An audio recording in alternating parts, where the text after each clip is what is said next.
The scent of damp wool and stinging nettles hangs heavy in the solar, a sharp green bitterness that clings to the back of the throat.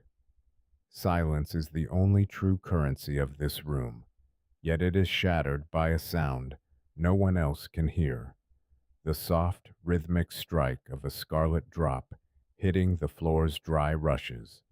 It is a silent clock strike, a crimson chime marking the moon's inevitable return. In this flickering candlelight, she traces the cold stone of the window slit, her fingertips numbed by the masonry as she watches the frost bloom like delicate, frozen lace against the iron bars of her father's keep. Outside, the world is a landscape of gray and bone, but inside her, the tide has turned, warm and insistent. In this hidden rhythm of the blood, she finds a strange, fleeting liberation. For a few days, she is no longer a prize to be bartered in a drafty great hall, nor a name to be etched into a marriage contract to secure a border or a title. She is instead a vessel of a deep and visceral history, a lineage of endurance that the ink-stained chroniclers in their warm scriptoriums choose to ignore. She gathers the moss-filled linen, the rags of her secret penance, feeling the unforgiving scratch of coarse fiber against her thigh. There is no silk here, only the humble materials of the earth, pressed into service to contain the most ancient of secrets. This is a quiet exile lived within her own skin, a week defined by whispers and the long, stretching shadows of the hearth. Her body begins to speak a language only the earth understands, a dialogue of iron, salt, and gravity. As the wind howls through the arrow slits, as she realizes that her life is not measured by the prayers she recites or the tapestries she weaves, but by this recurring sacrifice that anchors her to the soil. But even as she retreats into the shadow world of shared feminine silence, the heavy wooden door of the solar groans on its hinges, reminding her that the world of men, of bells, and of duty is never far away, waiting for her to emerge from the dark and return to the light of the altar. A heavy bronze bell tolls in the distance, its iron voice muffled by the thick weeping tapestries of the queen's inner chamber.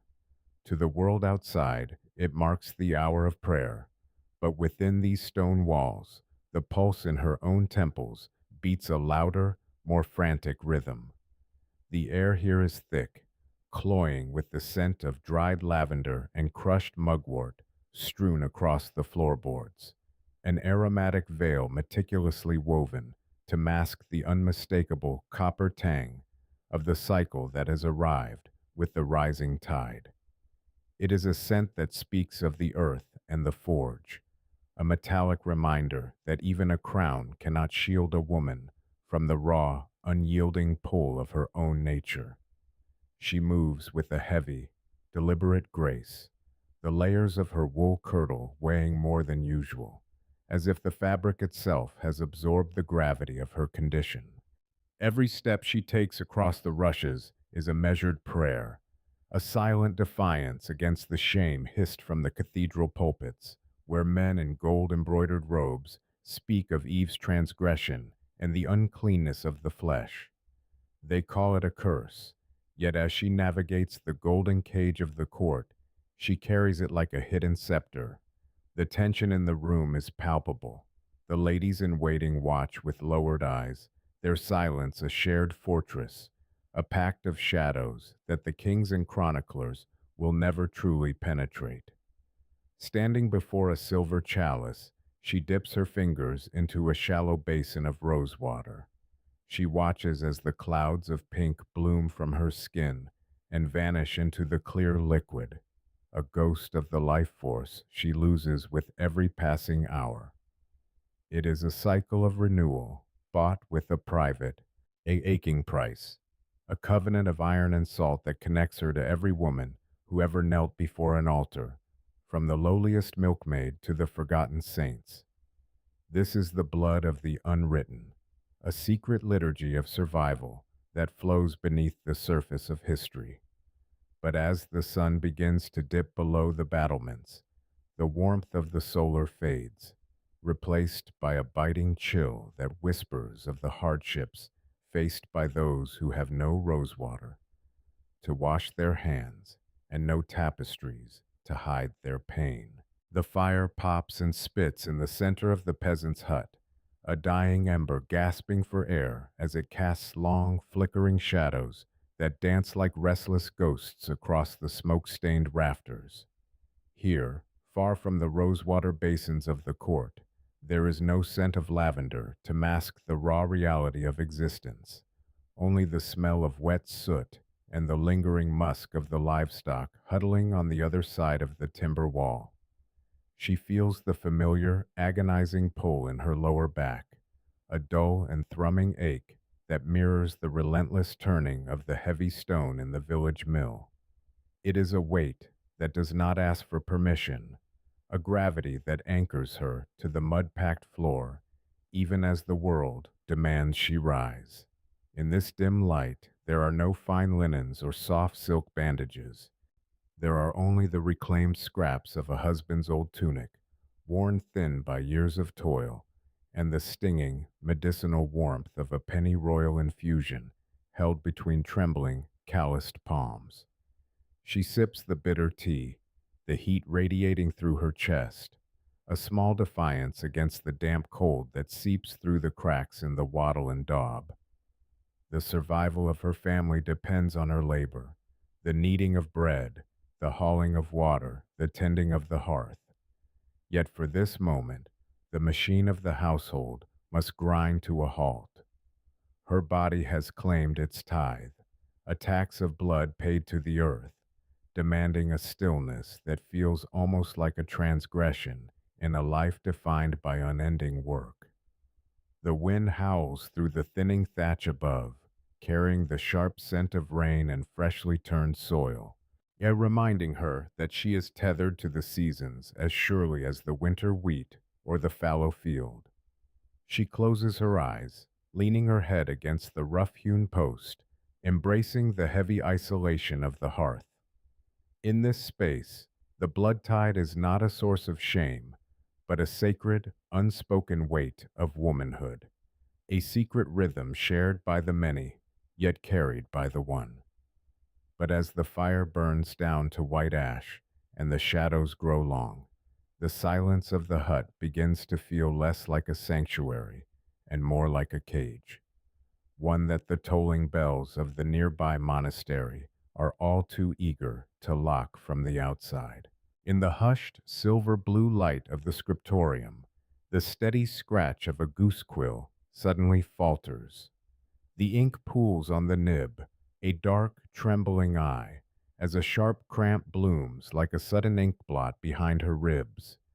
There is no sound here but the soft respiration of stone walls and the distant, rhythmic chanting of the monks in the chapel. Yet the air feels thick with a secret gravity. The nun adjusts her heavy wool habit, the coarse weave dragging against skin that has grown sensitive and hot. She feels the damp shift of the humors within her, a biological clockwork, ancient and unyielding, that even the most formidable monastery walls cannot bar. She stares down at the vellum beneath her hand, skin upon skin, and recognizes the profound shared fragility between the living world and the written word. Yet to the brothers who pace these halls, this is the curse, the heavy scarlet legacy of Eve that must be hidden away in the shadows of the cloister.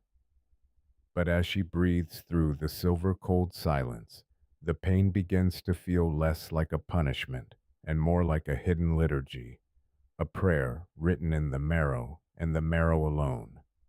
Her body is performing its own ritual of shedding and renewal, a silent mass celebrated in the isolation of her own flesh. The scent of beeswax, old parchment, and the metallic tang of gall ink anchors her to the bench, making her a solitary witness to a recurring sacrifice. This is a blood that will never be used to sign a treaty or seal a crusade. yet it flows with the same persistence as the psalms that rise from the choir. It is a quiet, rhythmic undoing that binds her to the earth, even as she reaches for the divine.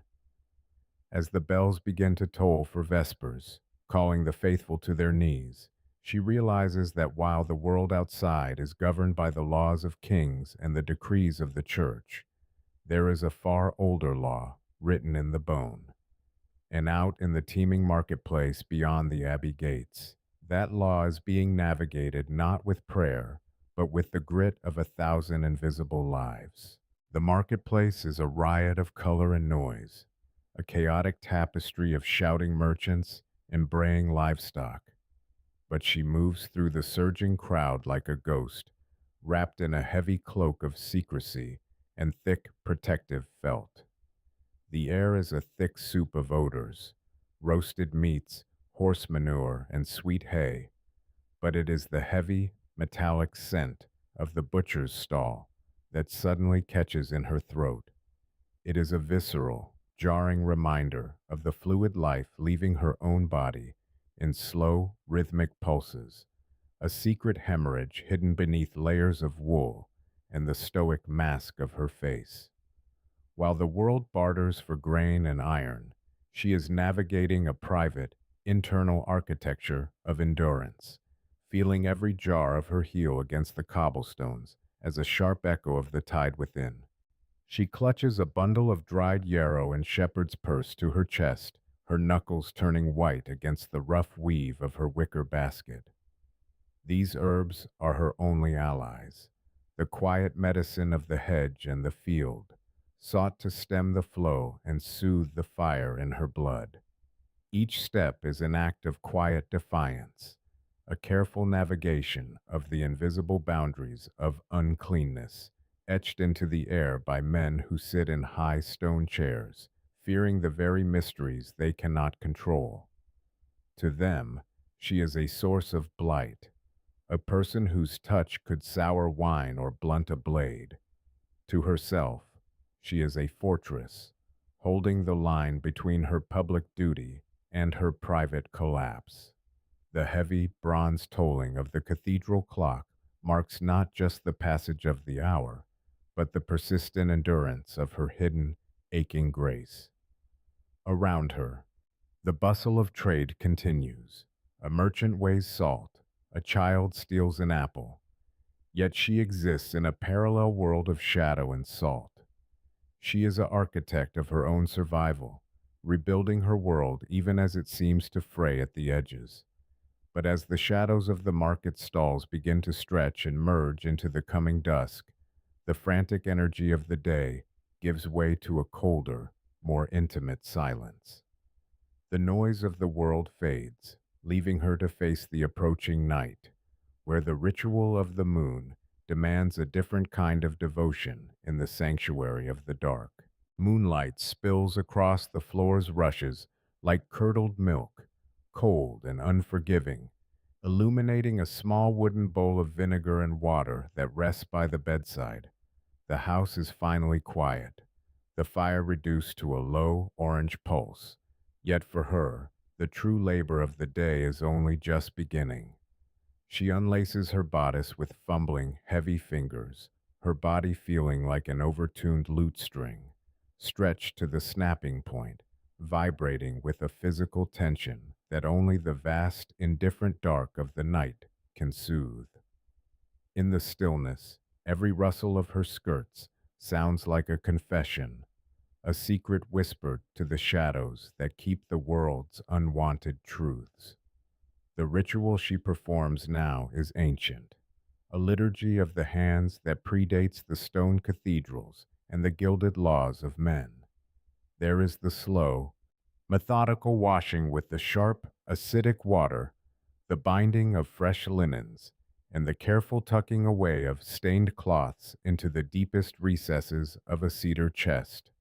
Here, in the belly of the wood, the light never reaches, and the evidence of her infirmity is buried beneath the scent of resin and dust. This is the labor of invisibility, a craft passed from mother to daughter, not through scrolls or sermons, but through the rising steam of the washvat and the heavy, conspiratorial silence of the midnight hearth. She moves with the weary precision of a soldier cleaning a wound, a guardian of a red threshold that marks the boundary between the living and the unborn. Standing at this gate of life, she teeters on the edge of a profound exhaustion, a fatigue that is not merely of the muscles, but of the soul that must constantly hide its own mechanics. She is the keeper of a recurring sacrifice, an architect of survival who ensures the world remains clean while she herself remains stained. But as the first gray light of dawn begins to bleed through the shutters, the intimacy of the night fades, replaced by the roar of the coming day. The heat of the kitchen fire starts to rise, and with it, the weight of 1,000 chores that wait for no woman, no matter how heavy the burden she carries beneath her apron. The kitchen is a roar of violent activity, a symphony of clashing iron and hissing steam, where the smell of roasting boar and acrid wood smoke is thick enough to taste on the tongue. Amidst the frantic dance of scullions and the barking orders of the head cook, she stands apart, a solitary island of stillness, anchored by a leaden, dragging weight in her belly. The heat from the great hearth presses against her face, yet she feels a deep internal chill, a shiver that originates in the bone and marrow. She handles a bowl of coarse sea salt with a trembling reverence usually reserved for the holy host, her mind clouded by the whispered warnings of the village elders. In the flickering firelight, she is no longer merely a servant. She is a vessel of salt and sorrow, and a woman whose very presence is whispered to be a blight upon the harvest and the hunt. She knows the old wives' tales by heart, that her touch could sour the cream, that her breath could wilt the herbs in the garden, that the very blood within her is a poison to the order of men. The sting of wood ash on her cracked hands from the morning's lie making lingers like a brand, a sharp, caustic reminder of the constant, obsessive scrubbing required to keep her secret from the harsh light of day. To be discovered is to be cast out, to be labeled unclean in a world that demands a purity she cannot biologically afford. As she watches the heavy grease drip from the spit into the dancing flames, each hiss sounds like a condemnation. She is the invisible pillar of this great house, performing the grueling labor that keeps the fires burning and the bellies full, all while her own body undergoes a quiet, rhythmic undoing. Her life is not measured by the change of kings or the passing of great crusades, but in these recurring crimson weeks, a hidden calendar of endurance that builds the foundation of the world while the world resolutely looks away. It is a staggering, lonely strength, a cycle of sacrifice that ensures the continuation of the human story, even as it remains omitted from the pages of history. As the final candles are snuffed and the great hall falls into a heavy, soot-stained silence, we are left to wonder how many of our ancestors' triumphs were bought with this silent, staggering resilience.